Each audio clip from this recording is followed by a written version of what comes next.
आप सभी का दिन शुभ और मंगलमय हो। आप सभी पर माता रानी और भगवान श्री कृष्ण का आशीर्वाद सदा सर्वदा बना रहे।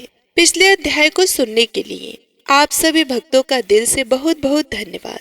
तो आइए सुनते हैं पुण्य फल देने वाले आज की महानतम कथा। राजा सुयज्ञ ने कहा कि प्रभु, आज मेरा जन्म सफल हो गया, जीवन सार्थक हो गया। मेरे लिए आपका श्राप भक्ति का कारण होने से वरदान बन गया। समस्त मंगलों का भी मंगल करने वाली हरि भक्ति परम दुर्लभ है। विप्रवा वेदों में जो 5 प्रकार की भक्ति बताई गई है, वह भी इसके समान नहीं है। महामुनि परमात्मा श्री कृष्ण में जिस प्रकार भी मेरी भक्ति संभव हो सके, वे उपाय कीजिए, क्योंकि वे सभी के लिए परम दुर्लभ है। केवल जल में तीर्थ ही तीर्थ नहीं है, मिट्टी और पत्थर की प्रतिमा रूप देवता ही देवता नहीं है। कृष्ण भक्त ही मुख्य तीर्थ और देवता हैं। वे जल में तीर्थ और मिट्टी पत्थर के देवता दीर्घ काल में उपासक को पवित्र करते हैं, परंतु श्री कृष्ण भक्त दर्शन मात्र से ही पवित्र कर देते हैं। समस्त वर्णों में ब्राह्मण श्रेष्ठ हैं। उनमें भी जो भारतवर्ष में रहकर स्वधर्म पालन में लगे रहते हैं, वे श्रेष्ठ हैं।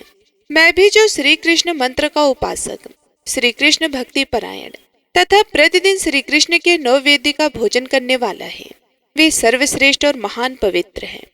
आप वैष्णव हैं, अतः ब्राह्मणों में श्रेष्ठ हैं, साथ ही महान ज्ञान के श्रेष्ठ सागर हैं। आप जैसे शिव शिष्य महात्मा पुरुष को पाकर मैं दूसरे किसकी शरण में जाऊं?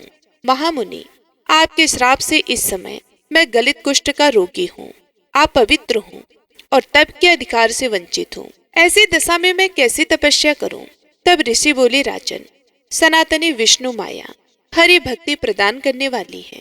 वह जिन लोगों पर कृपा करती है, उन्हें भगवान की भक्ति देती है। माया जिन्हें मोहित करती है, उन्हें हरि भक्ति नहीं देती, अपितु उनको नश्वर धन देकर ठग लेती है। अतः तुम प्राकृत गुणों से रहित कृष्ण प्रेममय शक्ति तथा श्री कृष्ण के प्राणों के अष्टधात्री देवी श्री राधा की आराधना करो, जो संपूर्ण संपदाओं को देने वाली है। उनके अनुग्रह एवं सेवा से शीघ्र ही गोलोक में चले जाओगे। वे सर्व आराध्य श्री कृष्ण से भी सेवित एवं पूजित हैं। निर्गुण परमात्मा श्री कृष्ण ध्यान से भी वश में ना होने वाले और दुराना हैं। उनकी सेवा करके भक्त जन सुदीर्घ काल तक अनेक जन्मों के बाद गोलोक में जाते हैं। परंतु सर्व संपत्ति स्वरूपिणी श्री राधा महाविष्णु की भी जननी है, कृपामयी है। अतः उनका सेवा करके भक्तजन शीघ्र ही गोलोक में चले जाते हैं। तुम 1 सहस्त्र वर्षों तक ब्राह्मणों का चरणोदक पीते रहो, इससे कामदेव के समान रूपवान और हीन हो जाओगे। जब तक पृथ्वी ब्राह्मण के चरणोदक से भीगी रहती है, तब तक उस ब्राह्मण भक्त पुरुष के पितर कमल के पत्तों में जल पीते हैं। पृथ्वी पर जो जो तीर्थ है, वे सब समुद्र में भी हैं, और समुद्र में जो तीर्थ है, वह सब ब्राह्मण के चरणों में है। ऐसा कहकर ब्राह्मण सूत सुयज्ञ के सत्कार को ग्रहण करके अपने घर को चले गए। जाते जाते ये कह गए कि मैं 1 वर्ष के बाद फिर आऊंगा। हे शिवे, राजा प्रतिदिन भक्ति भाव से ब्राह्मण के चरणोदक का पान करने लगे। उन्होंने 1 वर्ष तक ब्राह्मणों की पूजा की और उन्हें भोजन कराया। वर्ष बीतते बीतते राजा रोग और व्याधि से मुक्त हो गए।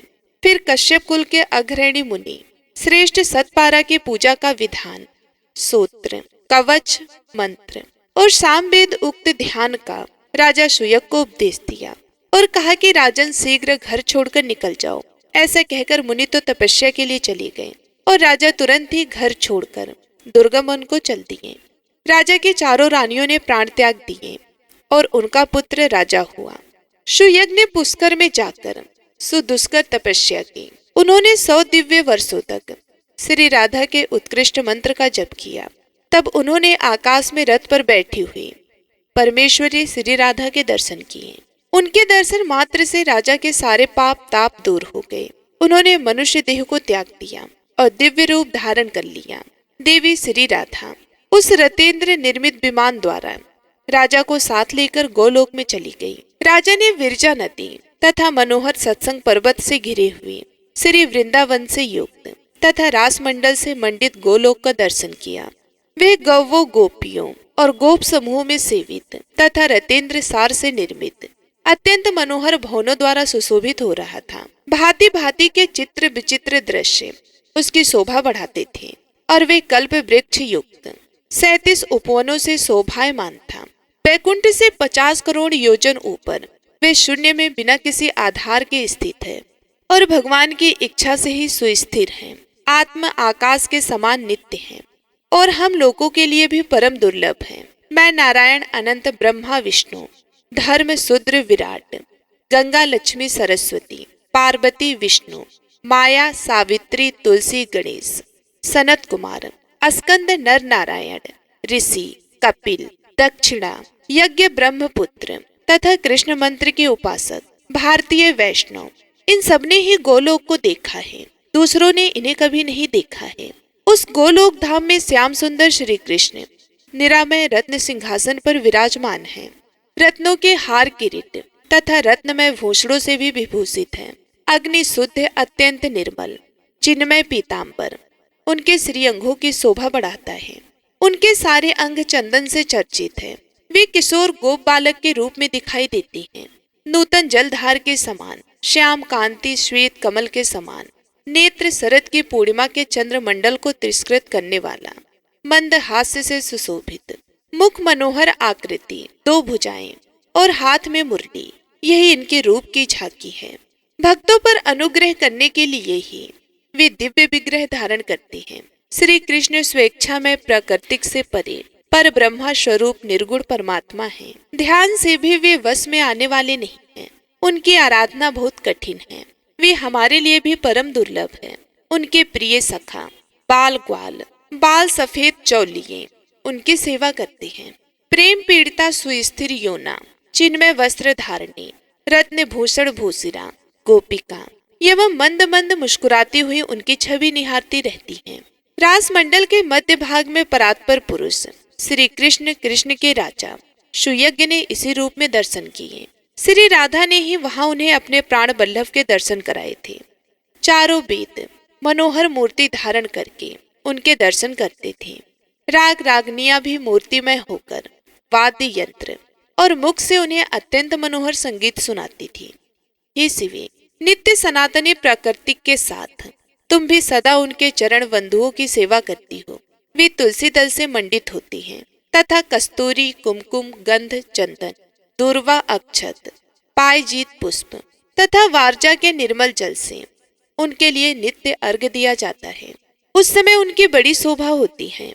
श्री कृष्ण का दर्शन करके संस्कित होकर राजा सुयज्ञ तुरंत रथ से उतर पड़े और नेत्रों से आंसू बहाते हुए पुलकित शरीर से भगवान के चरणों में मस्तक रखकर उन्होंने प्रणाम किया। परमात्मा श्री कृष्ण ने राजा को अपना दासत्व, शुभ आशीर्वाद तथा वे सत्य एवं अविचल श्री कृष्ण भक्ति प्रदान की, जो हम लोगों के लिए भी परम दुर्लभ है। फिर श्री राधा अपने रथ से उतरकर श्री कृष्ण के वक्ष में विराजमान हो गई। उनकी अत्यंत प्यारी गोपियां सफेद चर्म लिए उनकी सेवा में लग गई। उनके आने पर श्री कृष्ण भक्ति और आदर से सहसा उठकर खड़े हो गए। उन्होंने मंद मुस्कान के साथ श्री राधा के साथ वार्तालाप और उनका सम्मान किया। प्राचीन काल के वेद वेता विद्वान वेदों के कथन अनुसार पहले राधा नाम का उच्चारण करके पीछे कृष्ण या माधव कहती है। जो इसके विपरीत उच्चारण करती हैं या उन जगदम्बा श्री कृष्ण प्राण दिगंबर एवं प्रेम में शक्ति श्री राधिका की निंदा करते हैं। वे चंद्रमा तथा सूर्य की स्थिति प्रत्यन काल सूत्र नरक में यातना भोगते हैं। फिर 100 वर्षों तक स्त्री पुत्र से रहित तथा रोगी होती हैं। हे दुर्ग, इस प्रकार मैंने परम उत्तम राधिका के उपाख्यान का वर्णन किया है। वे सती भगवती वैष्णवी, सनातनी नारायणी, विष्णु माया, मूल प्राकृतिक एवं ईश्वरी नाम धारण करने वाले तुम ही हो। माया का आश्रय लेकर मुझसे पूछ रही हो। तुम स्वयं ही सर्वज्ञ स्वरूपणी स्त्री जाति की अधिदेवी तथा पूर्व जन्म की बातों को याद रखने वाली श्रेष्ठ पराशक्ति हो। राधिका की कथा तो मैंने सुना दी, अब और क्या सुनना चाहती हो? तब देवी श्री पार्वती जी ने पूछा, भगवान आप पुरुषों के ईश्वर श्री कृष्ण के मंत्र होते हुए उस वैष्णव नरेश सुयज्ञ ने राधा का मंत्र क्यों ग्रहण किया? सुयज्ञ ने राजा को श्री राधा की पूजा का कौन सा विधान बताया तथा किस ध्यान, किस सूत्र किस कवच तथा किस मंत्र का उपदेश दिया, श्री राधा की पूजा पद्धति क्या है, यह सब बातें भी बताइए। तब श्री महेश्वर बोले, प्रिय, राजा ने यह प्रश्न किया था कि वे विप्र हैं, मुनि में किसका भजन करूं, किसकी आराधना से शीघ्र गोलोक प्राप्त कर लूंगा। उनके ऐसा कहने पर उन ब्राह्मण शिरोमणि ने राजेंद्र सुयज्ञ ने कहा, महाराज, श्री कृष्ण की सेवा से उनके लोक को तुम बहुत जन्मों में प्राप्त करोगे। अतः उनके प्राणों के अष्टधात्री देवी परात्पर स्वरूपा श्री राधा का भजन करो।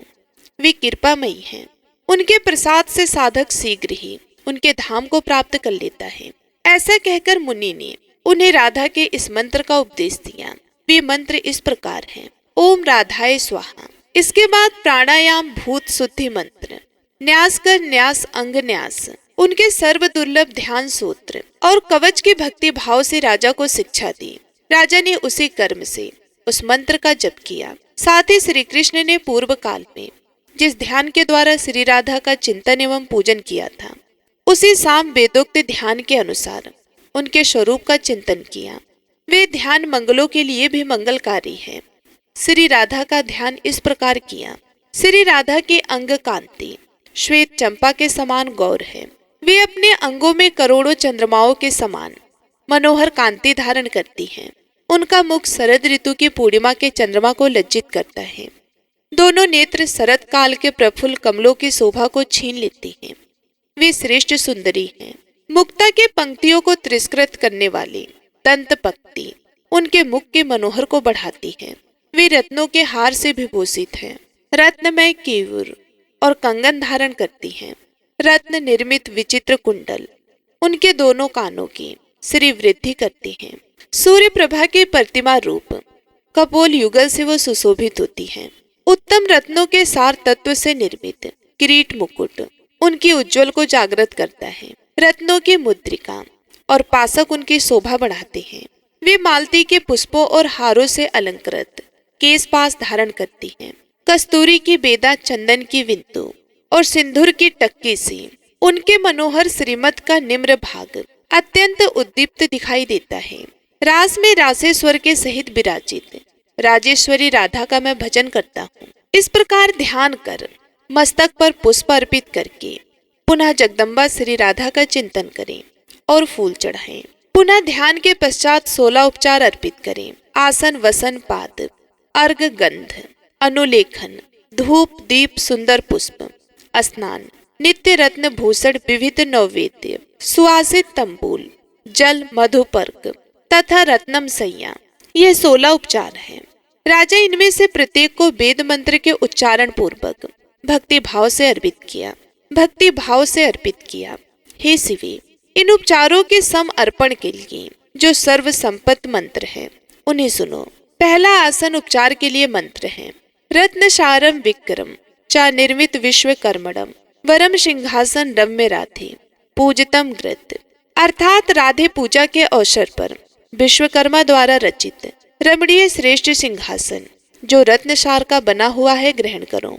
वस्त्र उपचार के लिए मंत्र है, हे देवी, बहुमूल्य रत्नों से जट सूक्ष्म वस्त्र जिसका मूल्य आका नहीं जा सकता आपकी सेवा में प्रस्तुत है। यह अग्नि से शुद्ध किया गया है, चिन्मय एवं स्वभावता निर्मल है, इसे स्वीकार करो। पात्र के लिए मंत्र है, हे राधे, उत्तम रत्नसार द्वारा निर्मित पात्र में संपूर्ण तीर्थों का शुभ जल आपकी सेवा में अर्पित किया गया है। आपके दोनों चरणों को पखारने के लिए यह पाद जल है, इसे ग्रहण करो। अर्घ्य के लिए मंत्र है, हे राधे, दक्षिणाव्रत संघ में रखा हुआ दूर्बा पुष्प चंदन तथा तीर्थ जल से युक्त यह पवित्र अर्घ्य प्रस्तुत है, इसे स्वीकार करो। गंध के लिए बोले, राधे पार्थिव द्रव्य से संभूत अत्यंत सुगंधित मंगल उपयोगी तथा पवित्र गंध मुझसे ग्रहण करो। अनुलेपन चंदन का मंत्र है, देवेश्वरी, कस्तूरी, कुमकुम और सुगंध से युक्त यह सुस्कंद चंदन चूर्ण अनुलेखन के रूप में आपके सामने प्रस्तुत है, इसे स्वीकार करो। धूप के लिए मंत्र है, देवी, वृक्ष की गोद तथा पार्थिव द्रव्यों से युक्त यह धूप प्रज्वलित है, अग्नि शिखा से निर्मित धूप के रूप में प्रस्तुत है, मेरी इस वस्तु को ग्रहण करो। दीप के लिए मंत्र है, परमेश्वरी, अमूल रत्नों का बना हुआ यह परम उज्ज्वल शोभाशाली रत्न प्रदीप अंधकार भय को दूर करने वाला है, इसे स्वीकार करो। पुष्प के लिए मंत्र है। हे परमेश्वरी, गंध और चंदन से चर्चित अत्यंत शोभायमान यह रमणीय परिजात पुष्प ग्रहण करो। स्नान के लिए मंत्र है। हे देवी विष्णु, तैल्य से युक्त यह अत्यंत मनोहर एवं सुस्किंद सुगंधित आंवले का चूर सेवा में प्रस्तुत है। इस स्नान उपयोगी वस्तु को आप स्वीकार करो। भूषण के लिए मंत्र है। हे राधे, अमूल्य रत्नों के बने हुए कयूर कंकण आदि आभूषणों को तथा परम शोभाशाली शंख की चूड़ियों को मेरी ओर से ग्रहण करो। नववेद्य के लिए मंत्र है। हे देवी, देश काल के अनुसार उपलब्ध हुए पक्के फल तथा लड्डू आदि उत्तम मिष्ठान नववेद्य के रूप में प्रस्तुत किया गया है, इसे स्वीकार करो। तांबूल और जल के लिए मंत्र है। हे देवी, कपूर आदि से वासित सब भोगों से उत्कृष्ट रमणीय एवं सुंदर तांबूल तथा स्वादिष्ट जल ग्रहण करो। मधुपर्क अर्थात दूध, दही, घी और शहद का मिश्रण के लिए जो मंत्र है। हे परमेश्वरी, रत्नमय पात्र में रखा हुआ यह मधुपर्क अत्यंत स्वादिष्ट तथा परम मनोहर है। मैंने भक्ति भाव से इसे सेवा में समर्पित किया है, आप कृपया इसे स्वीकार करो। शैया के लिए मंत्र है। हे देवी, श्रेष्ठ रत्नों के सार भाग से निर्मित अग्नि शुद्ध निर्मल वस्त्र से आच्छादित तथा पुष्प और चंदन से चर्चित यह शैया प्रस्तुत है, इसे ग्रहण करो। इस प्रकार देवी श्री राधा का सम्यक पूजन करके उनके लिए 3 बार पुष्पांजलि दे तथा देवी की 8 नायिकाओं का जो उनकी परम प्रिय परिचारिका है यत्न पूर्वक भक्ति भाव से पंचोपचार पूजन करें। प्रिय उनके पूजन का कर्म पूर्व आदि से आरंभ करके दक्षिणावर्त बताया गया है। पूर्व दिशा में मालावती, अग्निकोण में माधवी, दक्षिण में रत्नमाला, नेतृत्व कोण में सुशीला, पश्चिम में शशिकला, वायव्य कोण में परिजाता, उत्तर में पद्मावती तथा ईशान कोण में सुंदरी की पूजा करें। व्रती पुरुष व्रत काल में जूही, मालती और कमलों की माला चढ़ाएं। फिर सामवेद उक्त रीति से परिहार नामक स्तुति करें। अब आप सभी ध्यान पूर्वक मेरे साथ इस स्तुति को करें। श्री राधे, तुम देवी हो, जगत जननी सनातनी विष्णु माया हो, श्री कृष्ण के प्राणों के अष्टधात्री देवी तथा उन्हें प्राणों से भी अधिक प्यारी हो, शुभ स्वरूपा हो, कृष्ण प्रेममय शक्ति तथा श्री कृष्ण सौभाग्य रूपणी हो। श्री कृष्ण की भक्ति प्रदान करने वाली मंगलदानी राधे, तुम्हें नमस्कार है। आज मेरा जन्म सफल है, आज मेरा जीवन सार्थक हुआ, क्योंकि श्री कृष्ण ने जिनकी पूजा की है वही देवी आज मेरे द्वारा पूजित हुई। श्री कृष्ण के वक्ष स्थल में जो सर्व सौभाग्यशालिनी राधा है वही रास मंडल में रासेश्वरी, वृंदावन में वृंदा, गोलोक में कृष्ण प्रिया, तुलसी कानन में तुलसी, कृष्ण संग चा पावती, चंपक कानन में कीर्णा, चंद्रवन में चंद्रावली, सतश्रृंग पर्वत पर सतीवर्जा, तटवर्ती कानन में विरजा, परहा पद्मावत में पद्मावती, कृष्ण सरोवर में कृष्णा, कुंज कुटीर में भद्रा, काम्य कवन में काम्या, बैकुंठ में महालक्ष्मी, नारायण के हृदय में वाणी, क्षीर सागर में सिंधु कन्या, मृत्यु लोक में हरिप्रिया लक्ष्मी, संपूर्ण स्वर्ग में देव दुख विनाशनी स्वर्ग लक्ष्मी तथा शंकर की वक्ष स्थल पर सनातनी विष्णु माया दुर्गा है। वह अपनी कला द्वारा वेद माता सावित्री होकर ब्रह्म वक्ष में विलास करती हैं। देवी राधे, आप ही अपनी कला से धर्म की पत्नी एवं मुनि नर नारायण की जननी हो। आप ही अपनी कला द्वारा तुलसी तथा भुवन पावनी गंगा हो। गोपियां आपके रोमकूपों से प्रकट हुई हैं। रोहिणी तथा रति आपकी कला के अंश स्वरूपा है। सतर रूपा सांची और दंती आपकी कला के कलास रूपणी हैं। देवी माता हरिप्रिया अदिति आपकी कलश रूपा है। सुबह देवागना और मुनि पत्नियां आपकी कला की कला से प्रकट हुई हैं। कृष्ण पूजती, आप मुझे श्री कृष्ण की भक्ति और श्री कृष्ण का दास प्रदान करो। इस प्रकार परिहार एवं स्तुति करके कवच का पाठ करें। यह प्राचीन शुभ सूत्र श्री हरि की भक्ति एवं दर्श प्रदान करने वाला है। इस प्रकार जो प्रतिदिन श्री राधा की पूजा करता है वे भारतवर्ष में साक्षात श्री विष्णु के समान है। जीवन मुक्त एवं पवित्र है, उसे निश्चय ही गोलोक धाम की प्राप्ति होती है। हे शिवी, जो प्रतिवर्ष कार्तिक की पूर्णिमा को इसी कर्म से राधा जी की पूजा करता है, वे राजशिव यज्ञ के फल का भागी होता है।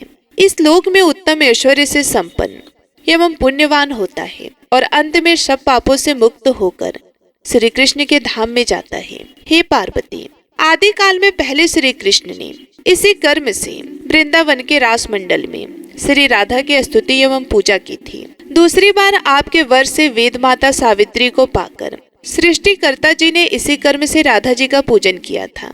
नारायण ने भी श्री राधा की आराधना करके महालक्ष्मी, सरस्वती, गंगा तथा भुवन पावनी पराशक्ति तुलसी को प्राप्त किया था। क्षीर सागर साई श्री विष्णु ने राधा की आराधना करके ही सिंधु सुता को प्राप्त किया था। पहले दक्ष कन्या की मृत्यु हो जाने पर मैंने भी श्री कृष्ण की आज्ञा से पुष्कर में श्री राधा की पूजा की और उसके प्रभाव से ही तुम्हें प्राप्त किया। पतिव्रता श्री राधा की पूजा करके उनके दिए हुए वर से कामदेव ने रति को, धर्मदेव ने सती साध्वी मूर्ति को तथा देवताओं और मुनियों ने धर्म, अर्थ, काम एवं मोक्ष को प्राप्त किया था। इस प्रकार मैंने श्री राधा की पूजा का विधान बताया है। अब आप श्रोत्र सुनिए। भगवान श्री महेश्वर ने माता पार्वती को जिस सूत्र का वर्णन किया उसे आप अगले अध्याय में सुनेंगे।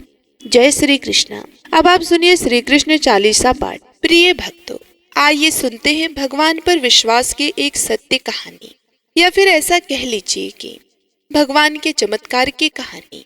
जय श्री गणेश। एक नगर में एक सेठ रहता था। वे बड़ा ही कंजूस था और एक दिन उसे कहीं किसी काम से बाहर को जाना पड़ गया, तो उसने अपने बेटे को दुकान पर बिठा दिया और उससे कहा कि कोई भी सामान लेने आए तो बिना पैसों के उसे कोई भी सामान मत देना, और जब तक मैं वापस ना आ जाऊं तब तक तुम दुकान को संभालो। प्रिय भक्तों, अब अचानक क्या हुआ कि एक संत महाराज आ गए। उन संत का नियम था कि वे प्रतिदिन अलग अलग स्थानों से भोजन की सामग्री इकट्ठा करते थे। संत ने सेठ के बेटे से अनुरोध किया कि वे उन्हें थोड़ा सा नमक दे दें, तो बेटे ने संत के लिए डिब्बा खोलकर 1 चम्मच नमक दिया। जब सेठ वापस आया तो उन्होंने देखा कि डिब्बा तो खुला हुआ था। अब सेठ ने अपने बेटे से पूछा कि उसने क्या बेचा और किसे बेचा। तब बेटे ने बताया कि एक संत महाराज आए थे और उसने उन्हें 1 चम्मच नमक दिया था। सेठ ने पूछा कि वे संत कहाँ रहते हैं। तब बेटे ने बताया कि संत का आवास ही तालाब के पास है। अब सेठ जी थोड़े परेशान हुए और वे भागते हुए तालाब की तरफ गए। जब तक संत भोग तैयार करके भगवान को भोग लगा चुके थे और स्वयं भी खाने के लिए बैठ चुके थे, सेठ ने दूर से ही बोला कि हे महाराज, आपके लाए गए नमक में जहरीला पदार्थ है, कृपया इसे ना खाएं। संत जी ने कहा कि हे सेठ जी, मैंने नमक में तो मिला दिया है और प्रभु को भी भोग लगा दिया है, इसलिए अब तो मेरा भी खाना अनिवार्य है, क्योंकि जब मेरे प्रभु ने खा लिया तो मैं इसे कैसे ना खाऊं। इस तरह संत ने भोजन को प्रसाद मानकर उसे खाना शुरू कर दिया। अब संत को तो अपने प्रभु पर पूरा विश्वास था, लेकिन सेठ जी के होश उड़ गए और वे रात भर वहीं बैठे रहे, अनमने मन से सोचते रहे। तभी सेठ के मन में कुछ ख्याल आया कि अगर संत को कुछ हो गया तो उसकी बड़ी बदनामी हो सकती है। सेठ सोचता रहा कि अगर संत की तबीयत खराब हो गई तो कम से कम एक वैद्य की सलाह तो जरूर लेंगे। यही सोचते सोचते उन्हें वहीं पर नींद आ गई। अब प्रतिदिन की तरह संत सुबह जल्दी उठे और नदी में स्नान करने लगे। सेठ जी ने पूछा कि हे महाराज, तबीयत तो ठीक है ना। संत ने मुस्कुराते हुए कहा कि भगवान की कृपा है। अब इसके बाद उन्होंने पूजा करने के लिए मंदिर जाने की यात्रा आरंभ की। प्रिय भक्तों, जैसे ही संत ने मंदिर में प्रवेश किया, वैसे ही उन्होंने देखा कि भगवान की मूर्ति के तो 2 टुकड़े हो गए थे और मूर्ति का शरीर काला पड़ गया था। इस दृश्य को देखकर सेठ को सब समझ में आ गया कि भक्त के अंधविश्वास के कारण भगवान ने भोजन के रूप में जहर को स्वयं अपने अवतार में ग्रहण कर लिया और भक्त को प्रसाद के रूप में स्वीकार किया। इस घटना के बाद सेठ ने तुरंत अपने बेटे को दुकान की जिम्मेदारी सौंप दी और स्वयं संत की शरण में आकर भगवान की भक्ति करना शुरू कर दिया। इस चमत्कार के कारण ही ये कहानी भगवान के चमत्कार के नाम से प्रचलित हुई। प्रिय भक्तों, भगवान पर विश्वास की सच्ची कहानियां पढ़ना बहुत ही जरूरी है, क्योंकि ईश्वर पर विश्वास करने वाला हमेशा खुश रहता है। भगवान पर विश्वास की जब कोई सच्ची कहानी सुनते हैं तो ईश्वर पर विश्वास बढ़ता है और विश्वास से ही भक्ति बढ़ती है। और जो भगवान का भक्त होता है और भगवान के प्रति अटूट विश्वास रखता है, भगवान उसकी सभी समस्याओं का समाधान स्वयं ही करते हैं। जीवन में निस्वार्थ प्रेम भगवान से ही करना चाहिए, जिससे कि ईश्वर में प्रेम बना रहेगा और प्रेम ही भक्ति का मूल है। हरे कृष्णा। आइए अब गजेंद्र मोक्ष स्रोत का पाठ करते हैं। इस माह में गजेंद्र मोक्ष सूत्र पढ़ने मात्र से जहाँ हर तरफ के ऋण कर्ज से मुक्ति मिलती है, वहीं 10 दिशाओं से शुभ फल दिलाने में भी सक्षम है। इस सूत्र का जाप करने से जीवन में किसी भी प्रकार की परेशानियों से मुक्ति मिलती है। श्रीमद् भगवद गीता के 3 अध्याय में गजेंद्र सूत्र पढ़ने को मिलता है। इस सूत्र में हाथी और मगरमच्छ के साथ हुए युद्ध का वर्णन किया गया है और गजेंद्र जब युद्ध से हार जाता है तो भगवान श्री हरि विष्णु का ध्यान करके उनकी स्तुति करता है और उसकी स्तुति से प्रसन्न होकर भगवान श्री हरि विष्णु आते हैं और उसे मोक्ष प्रदान करते हैं। और हे भक्तों, इस पाठ को करते समय अगर हम अपने मन में यह भावना रखें कि हे श्री हरि विष्णु, हे मेरे प्रभु, जिस प्रकार से आपने गजेंद्र को परेशानी से बाहर निकाला, उसी प्रकार से हमें भी हमारी परेशानियों से बाहर निकालिए, तो यकीन मानिए निश्चित ही भगवान श्री हरि विष्णु हमारी मदद स्वयं करते हैं। तो आइए अब सच्चे मन से भगवान श्री हरि विष्णु का ध्यान करके इस परम कल्याण सूत्र का पाठ करते हैं। जय श्री हरि विष्णु।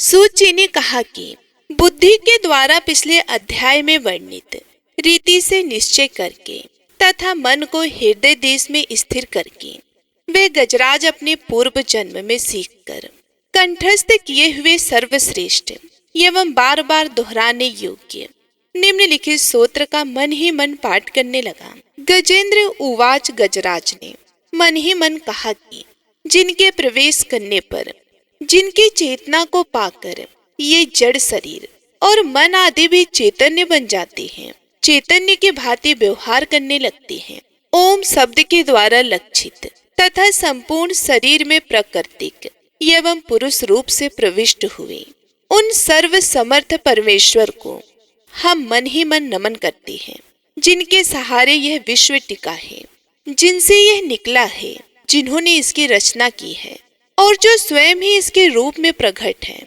फिर भी जो इस दृश्य जगत से एवं इसके करुणा भूता प्राकृतिक से सर्वदा परे विलक्षण एवं श्रेष्ठ हैं, उन अपने आप बिना किसी कारण के बने हुए भगवान की मैं शरण लेता हूँ।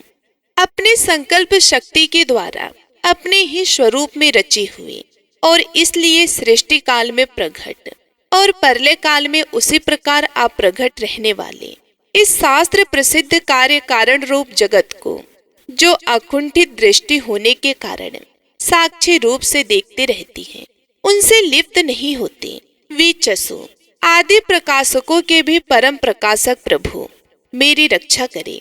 समय के प्रभाव से संपूर्ण लोकों के एवं ब्रह्मादि लोकपालों के पंचभूत में प्रवेश कर जाने पर तथा पंचभूतों से लेकर महत्व पर्यंत संपूर्ण कारकों के उनके परम करुणा रूप प्रकृति में लीन हो जाने पर उस समय दुर्जय तथा अपार अंधकार रूप प्रकृति ही बच रही थी।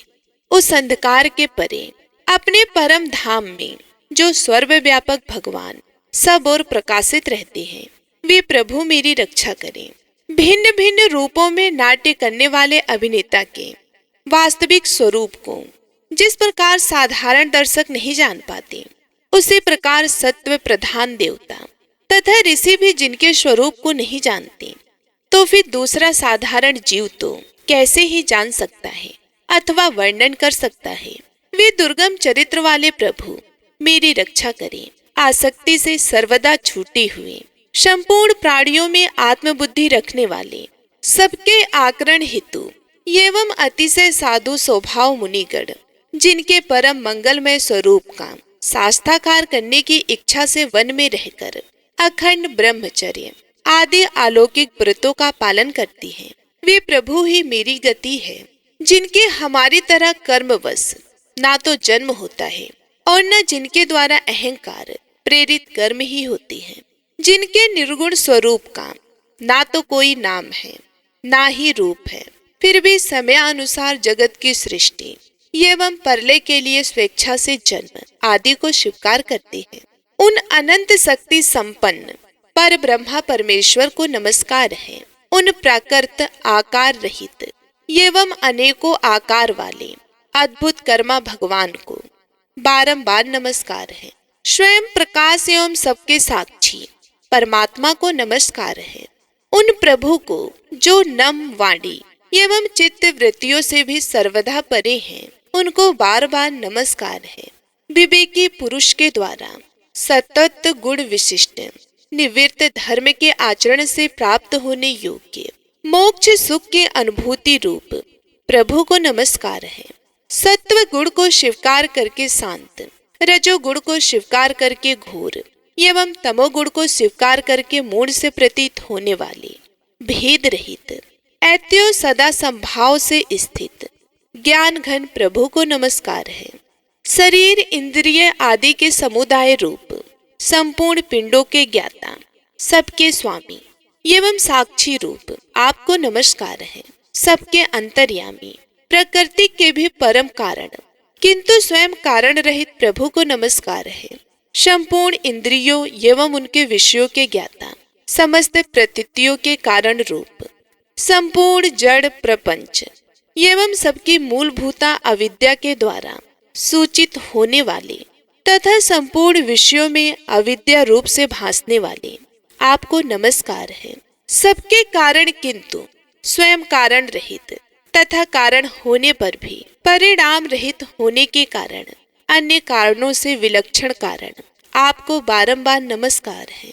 संपूर्ण वेदों एवं शास्त्रों के परम तात्पर्य, मोक्ष रूप एवं श्रेष्ठ पुरुषों की परम गति भगवान को नमस्कार है।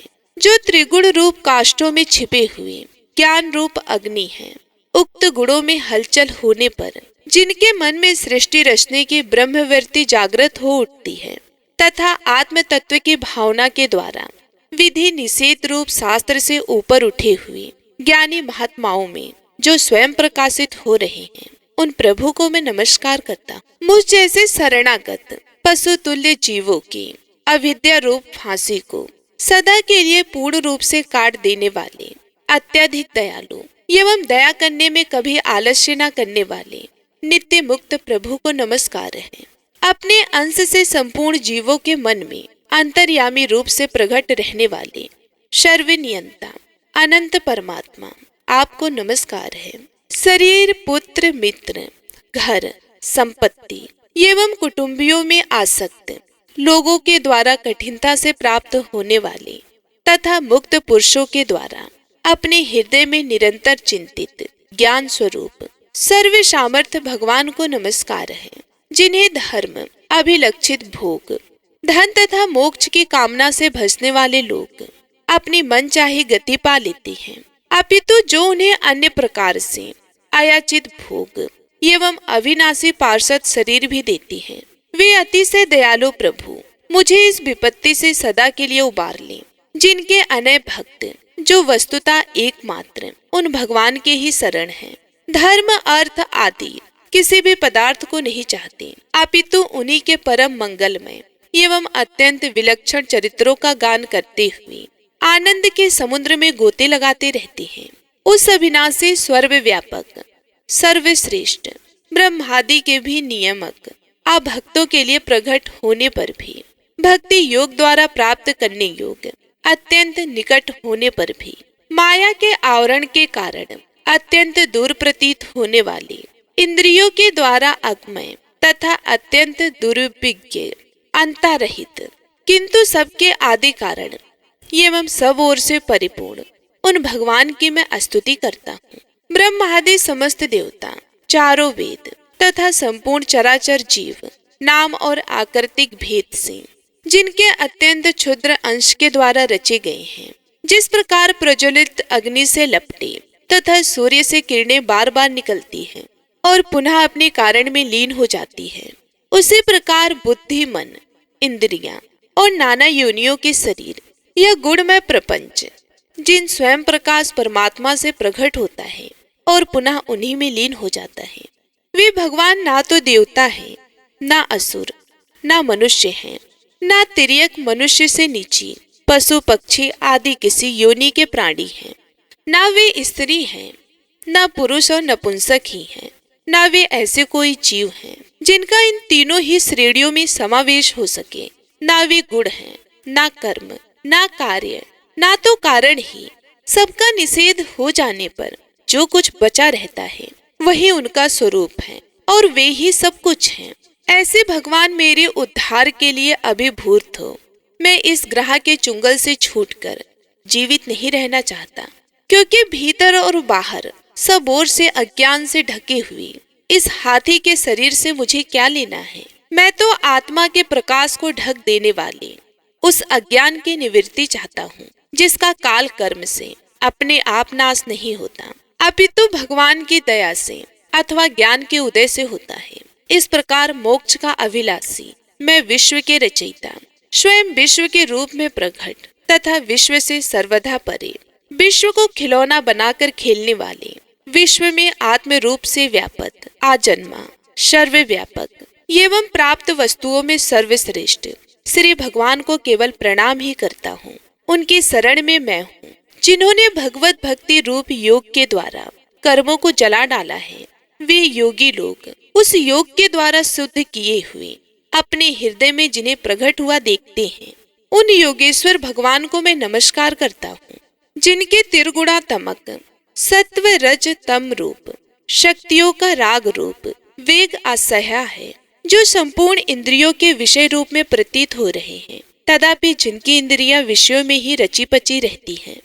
ऐसे लोगों को जिनका मार्ग भी मिलना असंभव है, उन शरणागत रक्षक एवं अपार शक्तिशाली आपको बार बार नमस्कार है, जिनके अविद्या नामक शक्ति के कार्य रूप अहंकार से ढके हुए अपने स्वरूप को यह जीव नहीं जान पाता, उन अपार महिमा वाले भगवान की मैं शरण में आया हूँ। श्री सुखदेव जी ने कहा, जिसने पूर्वोक्त प्रकार से भगवान के भेद रहित निराकार स्वरूप का वर्णन किया था, उस गजराज के समीप जब ब्रह्मा आदि कोई भी देवता नहीं आए, जो भिन्न भिन्न प्रकार के विशिष्ट विग्रहों को ही अपना स्वरूप मानते हैं, तब साक्षात श्री हरि, जो सबकी आत्मा होने के कारण सर्वदेव स्वरूप है, वहां प्रकट हो गए।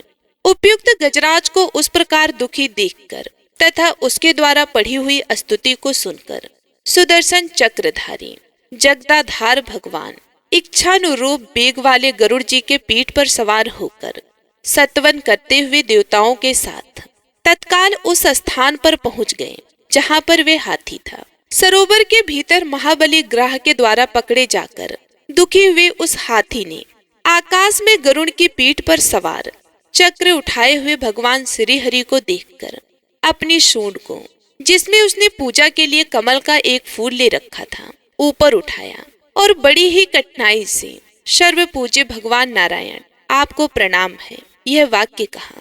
उसे पीड़ित देखकर आजन्मा श्री हरि एकाएक गरुड़ को छोड़कर नीचे झील पर उतर आए। वे दया से प्रेरित हो ग्रास सहित उस गजराज को तत्काल झील से बाहर निकाल लाए और देवताओं के देखते देखते अपने चक्र से मगरमच्छ के गर्दन को काट दिया और हाथी को उस पीड़ा से बाहर निकाल लिया। तो इसी के साथ गजेंद्र मोक्ष सूत्र संपूर्ण हुआ। तो सभी एक बार प्रेम से बोलिए, भगवान श्री हरि विष्णु की जय। प्रिय भक्तों, अब आइए सुनते हैं लप्सी और तपसी की कथा, जो कि हर व्रत के बाद में अवश्य सुनना चाहिए, क्योंकि ऐसा कहा जाता है कि बगैर लप्सी और तपसी की कथा सुने बगैर कोई भी व्रत कथा पूर्ण नहीं होता। तो आइए बड़ी ही श्रद्धा से लप्सी और तपसी की कथा को सुनते हैं। एक लप्सी था, एक तपसी था। तपसी हमेशा भगवान की तपस्या करता था। तपसी हमेशा भगवान की तपस्या करता था, लेकिन उसे चोरी करने की आदत थी। लप्सी हमेशा सवा सेर की लप्सी बनाता और पहले भगवान को भोग लगाता, उसके बाद में स्वयं भोजन करता। दोनों भाइयों का यही नियम था। तो एक दिन किसी बात को लेकर दोनों में कहासुनी हो गई। तो तपसी बोला कि मैं रोजाना भगवान की तपस्या करता हूँ, इसलिए मैं बड़ा हूँ। तो लपसी बोला कि मैं रोज भगवान को 1.25 सेर की लपसी का भोग लगाता हूँ, इसलिए मैं बड़ा हूँ। ऐसा कहते हुए दोनों जोर जोर से लड़ने लगे। तभी वहां से नारद जी गुजर रहे थे। दोनों को लड़ता हुआ देखकर वहां आए और उनसे पूछा कि तुम दोनों क्यों लड़ रहे हो। तो दोनों ने अपने आप को बड़ा बताया और साथ में बड़ा होने का कारण भी बताया। तो नारद जी बोले कि मैं तुम्हारा फैसला कर दूंगा, कल आऊंगा, बता भी दूंगा कि तुम दोनों में से कौन बड़ा है। दूसरे दिन लपसी और तपसी नहाकर अपनी रोज की भक्ति करने आए। तो नारद जी ने छुपकर 1.25 करोड़ की एक एक अंगूठी उन दोनों के आगे रख दी। जैसे ही भक्ति करते हुए तपसी की नजर उस अंगूठी पर पड़ी तो उसने चुपचाप उस अंगूठी को उठाई और अपने पैरों के नीचे दबा ली। लपसी की नजर अंगूठी पर पड़ी, लेकिन उसने ध्यान नहीं दिया। उसने पहले भगवान को भोग लगाया और फिर स्वयं भोजन करने के लिए बैठ गया। थोड़ी देर बाद नारद जी सामने आए तो दोनों ने पूछा कि अब बताओ, हम में से कौन बड़ा है। तो नारद जी ने तपसी से खड़ा होने के लिए कहा तो वे खड़ा हुआ तो उसके पैर के नीचे दबी हुई अंगूठी दिखाई दी। तो नारद जी ने तपसी से कहा कि तपस्या तो तुम रोज करते हो, लेकिन इतनी तपस्या करने के बाद भी तुम्हारी चोरी करने की आदत नहीं गई। ये अंगूठी मैंने ही तुम दोनों के आगे रखी थी। मैं ये देखना चाहता था कि तुम दोनों में से किसके मन में लालच है। तो तुझे तो अंगूठी दिखाई पड़ते ही झट से अपने पैरों के नीचे दबा ली। लेकिन लपसी का ध्यान अंगूठी पर जाने के बाद भी लपसी ने अंगूठी को नहीं उठाया और ना ही ध्यान दिया। उसने सिर्फ अपने भगवान जी में ध्यान रखा, उन्हें भोग लगाया और बाद में स्वयं भोजन करने लगा। इसलिए लपसी बड़ा है और तुम्हें तुम्हारी तपस्या का कोई भी फल मिलने वाला नहीं है। जितनी चाहे मर्जी तुम तपस्या कर लो, तुम्हें इसका कोई भी फल नहीं मिलेगा। तो तपसी को यह सुनकर बहुत ही दुख हुआ और वे शर्मिंदा होकर नारद जी से माफी मांगने लगा और कहने लगा, आज तक की मेरी गलती माफ करो और मुझे बताओ कि मेरी तपस्या का फल कैसे मिलेगा। आज के बाद कभी भी मैं चोरी नहीं करूंगा। तो नारद जी ने कहा कि यदि कोई गाय और कुत्ते को रोटी नहीं बनाएगा तो उसका फल तुझे मिलेगा। यदि कोई आदमी ब्राह्मण को भोजन करवा कर उसे दक्षिणा नहीं देगा तो उसका फल भी तुझे ही मिलेगा। अगर किसी को सूत वाली साड़ी अगर हम देते हैं, उसके ऊपर अगर भेंट स्वरूप कुछ रुपए नहीं देंगे तो उसका फल भी तुझे ही मिलेगा। अगर कोई व्यक्ति दिए से दिया जलाएगा तो उसका फल भी तुझे ही मिलेगा। अगर कोई औरत आंगन लीप कर चौका नहीं लीपेगी तो उसका फल भी तुझे ही मिलेगा। यदि कोई व्रत कथा में सारी कहानी सुन ले लेकिन तुम्हारी कहानी ना सुनी तो उसका फल भी तुझे ही मिलेगा। उस दिन से हर व्रत कथा और कहानी के साथ लपसी और तपसी की कहानी कही और सुनी जाती है।